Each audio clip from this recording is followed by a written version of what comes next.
राम राम किसान भाइयों, मैं नितिन फिर से हाजिर हूँ आपके अपने चैनल नितिन देओल में।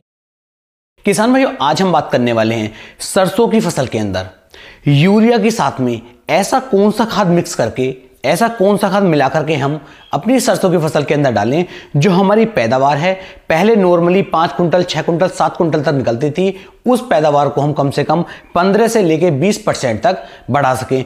मात्र आपका जो है 400 से लेके 500 रुपए का खर्चा किसान भाई यहाँ पर आने वाला है। और यदि आप इस खर्चे को 400-500 में ना करके मात्र 250-300 में करना चाहें तो 250-300 में भी ये संभव है। तो आज मैं आपको एक शानदार खाद के बारे में बताने वाला हूं।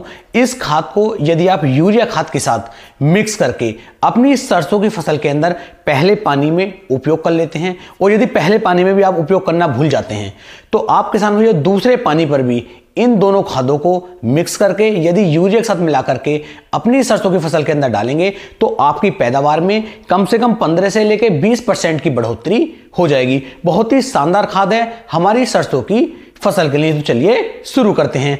सबसे पहले जो हम बात कर रहे हैं कि जब हमारी सरसों की फसल लगभग 25 दिन से लेकर के 35 दिन के आसपास की होती है तो उस समय पर किसान भाई पहला पानी लगाते हैं और उसी समय पर यूरिया भी अपनी सरसों की फसल के अंदर डालते हैं। लेकिन किसान भाइयों, अकेला यूरिया ना डाल के यदि आप इसके अंदर एक खाद मिक्स और कर लें तो आपकी पैदावार में काफी ज्यादा अंतर देखने को मिलेगा। यह खाद आपको कौन सा डालना है, इस चीज पर चर्चा कर लेते हैं।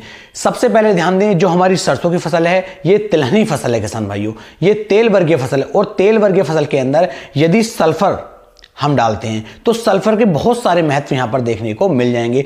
तो सल्फर आपको इसके अंदर जरूर डालनी है, लेकिन खाली अगर आप सल्फर डालेंगे तो भी अच्छी पैदावार देखने को नहीं मिलती है। तो इसके जगह आप जो है जिंक सल्फेट का उपयोग कर सकते हैं। अब जिंक सल्फेट जो है किसान भाइयों आपको 21% में भी देखने को मिलती है, 33% में भी देखने को मिल जाती है। तो जिंक कई तरह की आपको देखने को मिल जाती है। लेकिन यहां पर जो मैं आपको बात बताने वाला हूं, यहां पर जो आपको मिलाना है वो किसान भाइयों मिलानी है, जैसे हमारी 33% वाली जिंक सल्फेट है तो उसका उपयोग यदि आप करेंगे तो यहां पर किसान भाइयों जिंक की पूर्ति भी हो जाएगी और सल्फर की पूर्ति भी हो जाएगी। दोनों की पूर्ति जब होगी तो इससे किसान भाइयों हमारी जो सरसों की फसल है ये अच्छी तरीके से नई नई शाखाओं का निर्माण करेगी, नई नई ब्रांचेस बनेगी और जो फलियों की संख्या होगी वो भी आपको ज्यादा देखने को मिलेगी और दाने का साइज भी किसान भाइयों ज्यादा मोटा बन करके निकलेगा। तो यहां पर आपको जिंक सल्फेट का उपयोग यूरिया खाद के साथ यदि मिक्स करके आप करते हैं तो बहुत ही शानदार और अच्छी पैदावार सरसों की फसल आपको निकाल करके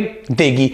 बात करते हैं इसकी मात्रा की इसकी कितनी डोज हमें लेनी चाहिए। तो जो हमारा जिंक सल्फेट 33% वाला है इसकी मात्रा 5 से लेके 6 किलोग्राम प्रति एकड़ के हिसाब से ले लीजिए। साथ में कम से कम 30 से लेके 35 किलोग्राम यूरिया की मात्रा यहां पर आपको लेनी चाहिए। दोनों को मिक्स कीजिए। यदि रेतीली मिट्टी है तो सरसों की सिंचाई करने के बाद में इन खादों को आप डाल दीजिए, बेहतरीन परिणाम आपको देखने को मिलेंगे। यदि मोटी मिट्टी है, अच्छी मिट्टी है तो इन खादों को किसान भाइयों आप सिंचाई करने से पहले अपने खेत के अंदर डाल दीजिए और बाद में अपने खेत की सिंचाई कर दीजिए। बेहतरीन और शानदार रिजल्ट आपको देखने को मिलेंगे। तो इस तरीके से आप अपनी सरसों की फसल से एक शानदार और अच्छी पैदावार निकाल सकते हैं। उम्मीद है ये वीडियो, ये जानकारी आपको काफी ज्यादा पसंद आई होगी।